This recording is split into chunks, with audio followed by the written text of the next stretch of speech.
ನಮಸ್ಕಾರ ಸ್ನೇಹಿತರೆ. ಇನ್ನೇನು ನಾಡಹಬ್ಬ ದಸರಾ ಶುರುವಾಗ್ತಿದೆ.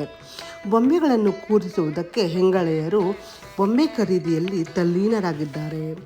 ಮೈಸೂರು ದಸರಾ ಎಂದರೆ ಬರೀ ಮೈಸೂರಿಗೆ ಮಾತ್ರ ಸೀಮಿತವಲ್ಲ, ಬದಲಿಗೆ ಕರ್ನಾಟಕದ ನಾಡಹಬ್ಬವಾಗಿದ್ದು ಕರ್ನಾಟಕದ ಹಲವಾರು ಮನೆಗಳಲ್ಲಿ ಗೊಂಬೆ ಕೂರಿಸುವ ಪದ್ಧತಿ ಇದೆ.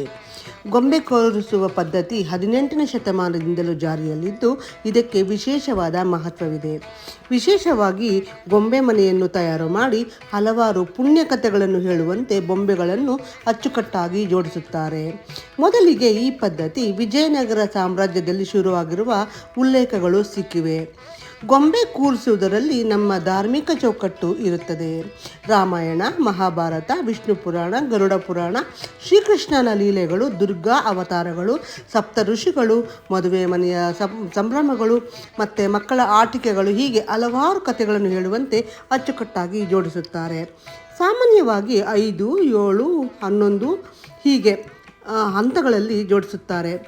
ಗೊಂಬೆಯನ್ನು ಜೋಡಿಸುವಾಗ ಮೊದಲು ರಾಜ ರಾಣಿ ಗೊಂಬೆಗಳನ್ನು ಇಟ್ಟು ಕೆಳಗೆ ಕಳಶ ಇಡುವುದು ಕಡ್ಡಾಯ ಹಾಗೂ ಪ್ರತಿ ವರ್ಷ ಹೊಸ ಬೊಂಬೆಗಳನ್ನು ಸೇರಿಸಬೇಕು. ದಸರಾ ಗೊಂಬೆಗಳು ಕೂರಿಸುವಾಗ ಅಂಬಾರಿ, ಜಂಬೂ ಸವಾರಿ, ಆನೆಗಳು ಹೀಗೆ ವಿಶೇಷವಾದ ಬೊಂಬೆಗಳನ್ನು ಅಲಂಕರಿಸಿ ಕೂರಿಸುತ್ತಾರೆ. 9 ದಿನ ಪ್ರತಿದಿನ ನೈವೇದ್ಯಕ್ಕೆ ಇಟ್ಟು ಪೂಜೆ ಮಾಡಿ ಮುತ್ತೈದೆಯರಿಗೆ ಬಾಗಿನ ನೀಡುವುದು ಇದರ ವಿಶೇಷ. ಒಟ್ಟಾರೆ ದಸರಾ ಹಬ್ಬಕ್ಕೆ ಗೊಂಬೆ ಕೂರಿಸುವುದೇ ವಿಶೇಷ.